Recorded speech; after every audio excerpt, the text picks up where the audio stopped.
یہ کہانی ہے اس گاؤں پہ، اس میں باپ اور بیٹا رہتے تھے۔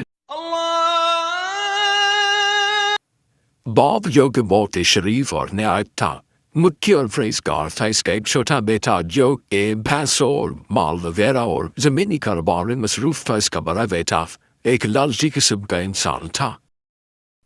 لیکن ایک دن ایسا آتا ہے کہ باپ اپنے چھوٹے بیٹوں کو بلاتا ہے اور بیٹا کہتا ہے کہ جی پاپا میں آیا، اور دوسرے بیٹے کو بھی بلاتا ہے اور دوسرا بیٹا بھی سن کر کہتا ہے کہ پاپا میں آ رہا، اور دونوں بیٹوں وہاں بیٹھ جاتے۔ اور باپ اپنے دونوں بیٹوں کو بیٹھ کر سمجھاتا ہے کہ بیٹا اتفاق میں برکت ہے۔ بیٹا کہتا ہے جی پاپا یہ تو بات ہے، لیکن باپ پھر سمجھاتا ہے بیٹوں کو بیٹا اتفاق میں برکت ہے، اگر تم دونوں آپس میں لڑتے رہو گے جگڑتے رہو گے تو دنیا تمہارے خلاف ہوگی اور تم ایک دوسرے کو جدا ہونے سے کوئی روک سکتا۔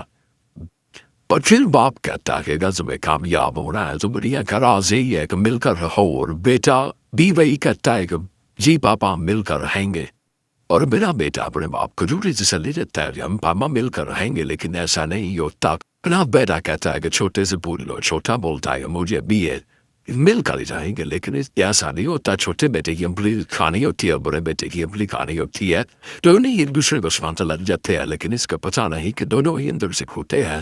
یہی صرف باپ کی جائیداد اور زمین اور اپنا چاہتے اور کچھ نہیں۔ باپ اگلے دن پھر کہتا ہے کہ میرے پاس 10 ایکڑ زمین ہے جو کہ میں تمہارے نام کر دوں گا، لیکن باپ کہتا ہے کہ جس میں تمہارے صرف 4 ایکڑ تمہارے ہوں گے اور 4 ایکڑ اس چھوٹے بیٹے کے نام ہوں گے، لیکن ایسا ان دونوں کو منظور نہیں ہوتا۔ وہ کہتے ہیں کہ ماں کی 2 ایکڑ گاندھی، اور باپ کہتا ہے کہ جو 2 ایکڑ ہے وہ تمہاری چھوٹی بہن کے نام کر دوں گا، لیکن ان دونوں بھائیوں کو ایسا منظور نہیں ہوتا، اور یہ اختلافات کمی لگ جاتے ہیں باپ اور بیٹا، تو 2 ایکڑ کی وجہ سے اختلاف بہت بڑھ جاتا ہے آپس سے، اور باپ اور بیٹا ایک دوسرے سے منہ ماری کرتے ہیں۔ اور باپ اپنے بیٹوں کہتا ہے کہ نہیں وہ تمہاری چھوٹی بہن ہے، کلو نفس ذائقہ الموت، اور میرے موت کا بھی ذائقہ چکھنا، اور یہ ان دونوں کو بات منظور نہ ہوئی اور یہ دونوں وہاں سے چلے گئے۔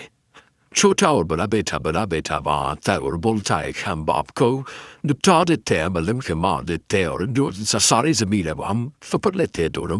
چھوٹا بیٹا یہ کہتا ہے کہ میں ایسا نہیں کروں گا، باپ کو مار رہا ہے کرودن یورم ہے، اور ہم قیامت والے دن کیا جواب دیں گے۔ چھوٹا بیٹا سب کچھ بول دیتا ہے، لیکن اپنے بھائی کی باتوں میں آ کر وہ وہاں کر دیتا ہے چھوٹا بیٹا، لیکن اس کو پتہ نہیں ہوتا کہ یہ ایک قانون جرم ہے، اور ان کا باپ سب کچھ دیکھ لیتا ہے چھپ کر، اور دونوں بیٹوں وہاں سے چلے جاتے ہیں۔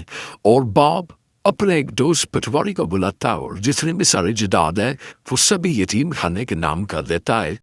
اپنی زمین یتیم خانے کے نام کرنے کے بعد دونوں دوست آپس میں صلاح کرتے اور بات چیت کرتے وہاں سے چلے جاتے ہیں۔